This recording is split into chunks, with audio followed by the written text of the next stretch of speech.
ये आशंका जाहिर की जा रही है कि आप वोटर नहीं रहिएगा इस राज्यसभा के चुनाव में। आपको अफसोस होगा अगर वोटर नहीं रहिए। ये तो हम जान रहे हैं कि विधानसभा अध्यक्ष क्या बोलते हैं हेमंत सोरेन के दबाव में है। राहुल गांधी जी पर आते हैं। उन्होंने कहा है कि बीजेपी देश को खराब कर दिया, हर जगह किरासन छिड़क कर छोड़ दिया, और उन्होंने अंतर्राष्ट्रीय मंच पे इस बात को रखा। देखिए, पूरा देश में पेट्रोल को किसने छिड़का है वो पूरा देशवासियों को पता है। तो हेमंत जी तो कह रहे हैं कि अगर मोदी जी 1 रुपया कम करेंगे तो मेरा 44 पैसा तो साथ साथ कम हो जाएगा। अब कितना कम कर दें? बोले जीएसटी का पैसा नहीं आता है, 1,26,000 करोड़ रुपया जा रहा है, उस सब पैसा तो बाकी है ना। भाई, राज्य सरकार को पूरे बैकअप बिल्कुल श्वेत पत्र जारी करने चाहिए, किस किस मद में कब कब का कितना पैसा बकाया है। हम लोग प्रयास करेंगे उसके लिए, लेकिन आज तक उन्होंने सार्वजनिक रूप से वो जारी ही नहीं करते हैं। मोदी जी बतौर प्रधानमंत्री 8 साल पूरे करने वाले हैं। कुछ ही दिनों में वो 8 साल पूरा हो जाएगा। बीजेपी ये तमाम जगह प्रचार कर रही है कि चाहे वो सड़क हो, गरीब लोगों को अनाज देने का बात हो, या घर, या शेरों या बाघों की संख्या, देश में हर कुछ बढ़ा है। विपक्ष कह रहा है कि महंगाई भी बढ़ी है, बेरोजगारी भी बढ़ी है, गरीबों की संख्या भी बढ़ी है, उस पर बीजेपी नहीं बोल रही है। लेकिन कल जो पेट्रोल और डीजल की वृद्धि, जो मूल्य वृद्धि में कमी की गई, उसको लेकर बीजेपी पूरा अपने पार्टी की पीठ थपथपा रही है और साधुवाद दे रही है मोदी जी को। हमारे साथ बाबूलाल मरांडी जी हैं। कांग्रेस कह रही है कि 2 महीने में 10 रुपये बढ़ा के 2 महीने बाद 9 रुपया 50 पैसा कम करके, ये तो ट्रिक है जनता को ठगने। देखिए, कांग्रेस पार्टी को अच्छी तरह से पता है, क्योंकि पेट्रोल और डीजल की जो कीमतें जो बढ़ती है, उसका इंटरनेशनल मार्केट है, उसमें जिस प्रकार से कीमतें बढ़ती है, और आज से नहीं वर्षों से, ये कोई नई बात नहीं, कांग्रेस को अच्छी तरह से पता है। लेकिन भारतीय जनता पार्टी की सरकार ने, नरेंद्र मोदी जी की सरकार ने, जब महंगाई को कम करने के लिए आज से 6 महीना पहले भी देखे थे आप सबने, पिछले साल 2021 के नवंबर में पेट्रोल और डीजल में जो एक्साइज ड्यूटी थी उसको कम किया, ताकि देश की जनता को महंगाई का मार, जो पेट्रोल डीजल को लेकर के अपोजिशन बहुत अलग कर है, उसमें से कमी आ सके। और ठीक 6 महीना ही पूरा हुआ था, और उसके बाद फिर आपने देखा कल भी पेट्रोल और डीजल की कीमतों में कमी की गई। तो जबकि देश या दुनिया में जो पेट्रोल डीजल, खास करके रूस और यूक्रेन के युद्ध के बाद जो समस्याएं जो पैदा हुई है, दुनिया की बाज़ार में पेट्रोल और डीजल की कीमतों में जो बढ़ोतरी हुई है, वो तो स्वाभाविक रूप से प्रत्येक दिन जैसे बाज़ार में ऊपर और नीचे होते रहता है, वो हम सब लोग प्रत्येक दिन देखते रहते हैं। वो तो पहले से ही नियम बने हुए हैं कि दुनिया की मार्केट उसको फेस करेगी। लेकिन केंद्र सरकार ने अपने हिस्सा का जो एक्साइज ड्यूटी है उसको इन्होंने कम की, और गरीबों को जो उजाला योजना के तहत जो गैस भी मिलता था उसको प्रति गैस 200 रुपया, उसमें भी कटौती की, तो बड़ी बात है। और हम लोगों ने तो उस समय भी मांग की थी 2021 के नवंबर में भी, जब केंद्र सरकार ने एक्साइज ड्यूटी में कटौती की है, तो राज्य सरकार को भी अपनी जो टैक्स वो लगाती है, वैट जो लगाती है, उसमें से उनको कमी करना चाहिए, राहत देनी चाहिए राज्य सरकार को। लेकिन पूरे देश ने देखा, पूरे राज्य ने भी देखा, एक पैसे भी झारखंड सरकार ने उसमें से कटौती नहीं की अपने हिस्सों की। कहाँ है? तो हेमंत जी तो कह रहे हैं कि अगर मोदी जी 1 रुपया कम करेंगे तो मेरा 44 पैसा तो साथ साथ कम हो जाएगा। अब कितना कम कर दें? बोले जीएसटी का पैसा नहीं आता है, 1,26,000 करोड़ रुपया जा रहा है, उस सब पैसा तो बाकी है ना, इसलिए ना थोड़ा थोड़ा अतिरिक्त हम लोग को पेट्रोल और डीजल। पहली बात तो मैं कहूँगा कि भाई इनसे बार बार कहा गया, वो तो कम नहीं किया। जहाँ तक 1,40,000 करोड़ की जो बार बार बात करते हैं, मैंने बार बार कहा है, भाई राज्य सरकार को पूरे बैकअप बिल्कुल श्वेत पत्र जारी करने चाहिए, किस किस मद में कब कब का कितना पैसा बकाया है। हम लोग प्रयास करेंगे उसके लिए, लेकिन आज तक उन्होंने सार्वजनिक रूप से वो जारी ही नहीं करते हैं। अरे मिल कर के भी देते कि भाई हाँ, अमुक साल का इतना रॉयल्टी या इतना ये बचा हुआ है या इस मद का ये पैसा इतना है, अमुक साल का ये है ये, तो फिर तो हम समझते हैं। ये तो ऐसे ही बोलते हैं जिसको कहते हैं आरोप लगाने वाली बातें। भाई आप ये बताएंगे ना किन किन मद में कब कब क्या बकाया है, तब तो फिर हम लोग बात करेंगे किस आप लोग मांगते कहाँ? आप लोग तो एक डाटा जारी कर देते हैं कि 2014 में यहाँ डबल इंजन की सरकार थी, उससे भी ज़्यादा 2019 से पैसा मिला है, ये साल का आंकड़ा, ये साल का आंकड़ा, ये साल का आंकड़ा। नहीं, वो तो आपने जो बताया, प्रत्येक साल जो जीएसटी या बाकी जो डेवलपमेंट के मद में जो पैसे मिलते हैं उसको अगर आप देखें, वो तो सचमुच में जब बीजेपी की सरकार के कार्यकाल में या उसके जो वित्तीय वर्ष में जो केंद्र सरकार की ओर से सहयोग मिला, और हेमंत सोरेन की सरकार में प्रत्येक वित्तीय वर्ष, जैसे 19 के दिसंबर में इनकी सरकार बनी, अगर हम 20 और 21 के वित्तीय वर्ष को माने और 18 और 19 के वित्तीय वर्ष में, 18-19 के वित्तीय वर्ष में जितनी पैसे राज्यों को मिला था, झारखंड को मिला, तो उससे कहीं अधिक 20 और 21 के वित्तीय वर्ष में केंद्र सरकार ने सहयोग किया, 21 और 22 के वित्तीय वर्ष में केंद्र सरकार ने सहयोग किया। तो ये बिल्कुल स्पष्ट है भाई, ये तो क्या बोलते हैं, आंकड़ा बिल्कुल साफ है। और आपने देखा होगा राज्य के वित्त मंत्री रामेश्वर उरांव ने जी भी कहा है कि हाँ पैसा हमको मिलता है, उसमें से कहीं कोई हमें शिकायत नहीं है। तो ये तो मुख्यमंत्री को राजनीति करना है तो कुछ भी बोलते रहो। तो हमने तो बार बार कहा कि भाई आप ये तो निकालो, जो आप कह रहे हैं 1 लाख करोड़ बकाया है, कौन पैसा है, क्या पैसा है, कब पैसा बकाया है, तो ये पूरी आप दस्तावेज बना करके आप निकालेंगे। हम तो प्रेस में हम बोले एडवर्टीजमेंट कर दीजिए, आपको ला करके देने में भी दिक्कत है तो कम से कम राज्य की जनता भी लोग देखेगा कब का, किस वित्तीय वर्ष का, किस मद का क्या पैसा बकाया है। तो हम भारत सरकार से या देश के प्रधानमंत्री से हम बात करेंगे, मुझे इतना तो भरोसा है। इनको छोड़ देश के प्रधानमंत्री से हम बात करेंगे तो निश्चित रूप से वो बात को ज़रूर मानेंगे। हेमंत जी को छोड़ देते हैं, राहुल गांधी जी पर आते हैं। उन्होंने कहा है कि बीजेपी देश को खराब कर दिया, हर जगह किरासन छिड़क कर छोड़ दिया, और उन्होंने अंतर्राष्ट्रीय मंच पे इस बात को रखा। तो जाहिर सी बात है ये चिंता का विषय है ना, जो इतने वर्षों तक मुख्यमंत्री रहा किसी राज्य का, 8 सालों से प्रधानमंत्री हैं, और जब ये टिप्पणी आ रही है विपक्ष के द्वारा कि पूरा देश में केरोसिन छिड़का है, तो ये तो आपके लिए सोचने वाली बात है। देखिए, पूरा देश में पेट्रोल को किसने छिड़का है वो पूरा देशवासियों को पता है। और आज कांग्रेस पार्टी को देश की जनता ने जिस प्रकार से नकार दिया है वो सबको पता है। अब वो जान रहे हैं कि वे देश में उनकी बातों को कोई सुन नहीं रहे हैं। अब बाहर में जा कर के बात करते हैं, उनको ये भी पता नहीं कि हम क्या बोल रहे हैं। तो अब देश की पॉलिटिक्स में एक प्रकार से वो प्रासंगिक हो, यानी जनता ने उनको पूरी तरह से नकार दिया है देश की पॉलिटिक्स में, ये बिल्कुल स्पष्ट है। लेकिन उनकी बात को तो आप सुन सकते हैं ना। उनकी बात तो सुन ही रहे हैं, लेकिन कौन उनकी बात को तवज्जो देंगे बताइए। कौन सा उन्होंने, कांग्रेस पार्टी ने क्या किया है इस देश में आज़ादी के मैंने लंबे वर्षों तक तो उन्होंने राज किया है। उस समय क्या घटनाएं हुई है किसी को क्या, किसको नहीं पता है।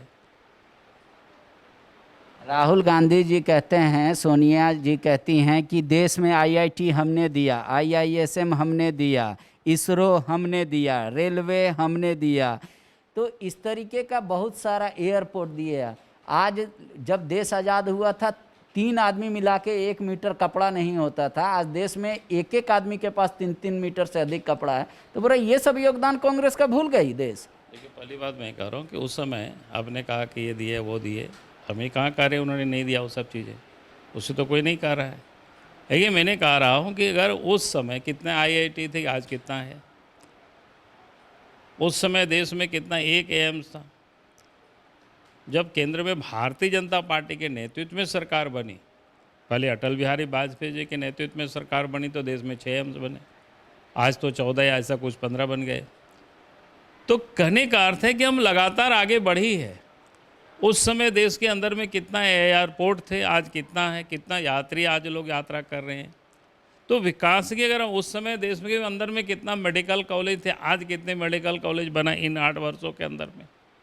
तो ये सारी चीज़ें अगर आप देखेंगे एक एक चीज़ों को, तो आपको समझ में आएगा कि इन 8 वर्षों में मोदी जी के नेतृत्व में किस क्षेत्र में कितना क्या काम हुआ है, वो सब आप एक एक चीज़ में आप देख सकते हैं। राज्यसभा का चुनाव होने वाला है, 10 तारीख को वोटिंग होगी। ये आशंका जाहिर की जा रही है कि आप वोटर नहीं रहिएगा इस राज्यसभा के चुनाव में। आपको अफसोस होगा अगर वोटर नहीं रहिएगा? देखिए, जब वोटर नहीं रहेंगे उस समय सोचेंगे अफसोस क्या होगा। ये तो हम जान रहे हैं कि विधानसभा अध्यक्ष क्या बोलते हैं, हेमंत सोरेन के दबाव में है, और दबाव में है उसका पूरा पुख्ता प्रमाण है। क्योंकि जब झारखंड विकास मोर्चा का भारतीय जनता पार्टी में विलय हुआ तो 10 महीनों के बाद सो मोटो उन्होंने कॉग्निजेंस लिया, नोटिस किया 10 महीनों के बाद। और जब उसकी हमने चैलेंज किया हाई कोर्ट में और उनको डांट मिली तो सुप्रीम कोर्ट तक दौड़ लगाई। अब सुप्रीम कोर्ट से भी डांट मिली तो उन्होंने उसको वापस लिया, और उसके बाद राजकुमार यादव से कराते हैं, फिर कांग्रेस के क्या कहते हैं भूषण तिर्की जेएमएम के विधायक गुमला, उनसे कराते हैं आवेदन, शिकायत कराते हैं। फिर उसके बाद लगा होगा कि शायद वो भी जेएमएम के हैं तो कांग्रेस के विधायक महागामा के दीपिका पांडे जी से कराते हैं। उससे भी शायद लगा कि ये तो जेवीएम से कोई जुड़े हुए नहीं थे, सवाल ये उठ सकता है, तब प्रदीप यादव बंधु तिर्की से फिर कराते हैं। तो ये बिल्कुल स्पष्ट है, उसकी नीयत बिल्कुल साफ है, उनकी मंशा में कहीं कोई किसी को भर्म नहीं है। हमें समझते हैं कि राज्य की जनता को भी स्पष्ट है, इसलिए हम भी कोई उनके भर्म में नहीं, हमको भी पता है वो क्या कर सकते हैं। उम्मीदवार कौन होगा बीजेपी की? अब देखिए, बीजेपी राष्ट्रीय पॉलिटिकल पार्टी है और हमारे केंद्रीय नेतृत्व तय करेंगे तो आपको बता देंगे हम सब लोग। जेएमएम का एक वर्जन आया है कि आप लोग जितना छल प्रपंच करते हैं तो आप लोग के साथ रहते रहते राजनीति में दांव पेच वो लोग भी सीख गए हैं, और इस बार दोनों जो राज्यसभा की सीटें हैं वहाँ उम्मीदवार भी देंगे और जिताएंगे भी। तो पिछले बार भी उन्होंने दिया था, कौन नई बात ये बोल रहे हैं। हाँ, लेकिन इस बार जिताएंगे। ठीक है ना, अच्छी बात है, जीतने के लिए लोग कोशिश करते हैं, लेकिन राज्यसभा में जो वोटर्स होते हैं विधायक होते हैं, विधायकों की संख्या दल वाइज बिल्कुल निश्चित है, पता है। और उसके बाद भी अगर वो चाहते हैं कि एक अतिरिक्त देंगे और उनको जिताएंगे तो इसका मतलब वो गलत हथकंडा अपनाएंगे, साफ है।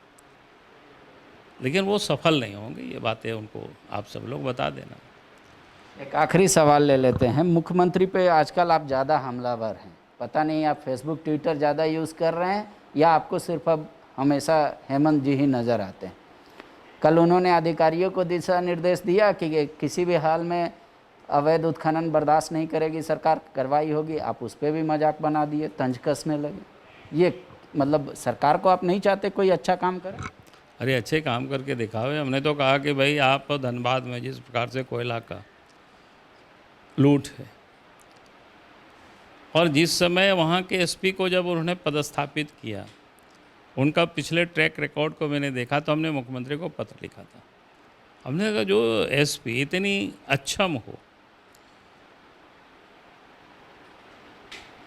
पलामू में जो उन्होंने कारनामे किए, उसका मैंने पूरे उदाहरण के साथ मैंने कहा कि ऐसे व्यक्ति को आप वहाँ पदस्थापित करेंगे तो कोयला के लूट या अपराध कभी रुक नहीं सकता है, इससे संभव ही नहीं।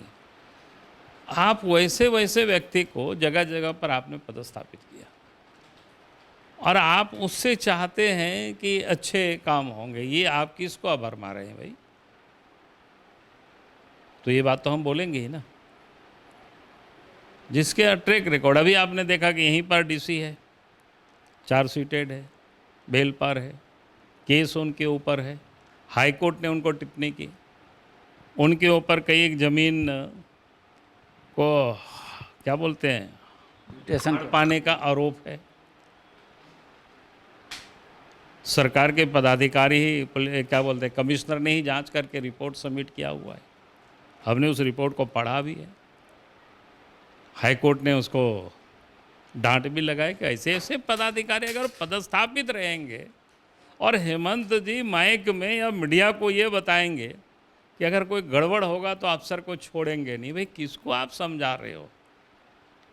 आप ही के अफसरों ने जांच करके आपको रिपोर्ट सौंपा है कि भाई ये अफसर गलत है, आप कार्रवाई करते नहीं। आप किसको क्या समझा रहे हो? तो क्या बोलेंगे? आप चुप रहेंगे? बताओ। उनकी पार्टी कहती है कि हम आईएएस दूसरे राज्य से लेके आ जाएं, जितने आईएएस हैं उन्हीं से काम चलाना है, और फिर ट्रांसफ़र करते हैं तो ये लोग कहते हैं ट्रांसफ़र को उद्योग बना दिए हैं। कोई अगर मान लीजिए सरकार ट्रांसफ़र करती है किसी का बुरा हैबिट देख के, तो भी बीजेपी को दिक्कत हो जाती है। अरे भैया मतलब कह रहे अच्छे अफसर को वहाँ पदस्थापित करिए ना, अच्छे अफसर को आप खोज के लाइए। खोज के क्या लाएंगे? मैं तो आपको बता रहा हूँ। और ये कह रहे हैं कि अफसर की कमी है, बड़ी बातें इन्होंने कही। मैं तो लोगों को कहता हूँ भाई राज्य जब बना था उस समय तो और अधिक कमी थी अफसरों की। उस समय तो भारत सरकार भी प्रत्येक साल मात्र 2 ही आईएएस को देता था। अब तो वो भी संख्या को केंद्र सरकार ने बढ़ाई। उस समय हमने झारखंड मूल के जितने भी लोग बाहर में काम करते थे, हमने सार्वजनिक रूप से आह्वान किया और वो लोगों ने यहाँ डाला कि हम झारखंड में काम करना चाहते हैं। और फिर हमने भारत सरकार से जा कर के बात की उस समय, और उन सारे अफसरों को यहाँ लाए थे। और सब लोगों काम में कोई पुलिस अफसर थे, कोई आईएएस थे, कोई फॉरेस्ट सर्विस के थे। तो आप अगर चाहेंगे कि मेरे पास अफसर की कमी है, तो झारखंड मूल के अच्छे से अच्छे अफसर बाहर में लोग काम कर रहे हैं, दूसरे कैडर में हैं। लेकिन राज्य सरकार चाहे तो अच्छे अफसरों को बाहर से भी ला सकती है। उसके लिए उनको बाज़ाब्ता आह्वान करनी पड़ेगी। कुछ दिन पहले तो आप पंजाब के कैडर के एक आईएएस को जो लिख दिया ट्विटर पे कि वो क्या कर रहे हैं सीएमओ में। अरे भैया वो छुट्टी में लेकर के पढ़ने के लिए स्टडी लीव में है, जो मेरी जानकारी में। जो स्टडी लीव में उनको पढ़ना चाहिए, लेकिन जानकारी मिल रही है कि वो मुख्यमंत्री आवास में फाइल कर क्या बोलते हैं, कहीं शायद चैम्बर बनाए हुए हैं। जो लोग पता करते हैं, हमको तो नहीं पता है, लोग आकर के बताते हैं और वहीं फाइल देखते हैं, सरकार को क्या बोलते हैं, डायरेक्शन देते हैं कैसे अधिक कमाई हो सकता है, क्या हो सकता है। तो जो जानकारी मिली हम तो बिल्कुल नहीं जानते। अगर उन लोगों को बताना चाहिए था कि नहीं नहीं ऐसे कोई आपको गलत जानकारी है, यहाँ कोई पंजाब कैडर के अफसर यहाँ पर कोई नहीं बैठते। लेकिन किसी ने तो कुछ बोला ही नहीं अभी तक। शुक्रिया। बाबूलाल जी के पास तर्क अनेक हैं और ये कह रहे हैं कि राज्य सरकार जो भी डायरेक्शंस दे रही है मंशा पर सवाल है। कह रहे अगर बुरे अधिकारियों को या भ्रष्ट अधिकारियों को आप जगह पे बैठाए हुए हैं महत्वपूर्ण जगह पर, तो वो एक सवाल है। उसके बाद आपका कोई डायरेक्शन मान्य होगा या नहीं, इस पर संदेह है। इसीलिए कह रहे हैं कि कम से कम जो चिट्ठी जाती है उसको भी पढ़ लिया कीजिए, तब आपको सही फैसला लेने में आसानी होगी। शुक्रिया। TheFollowUp.in. Like, share, and subscribe. www.thefollowup.in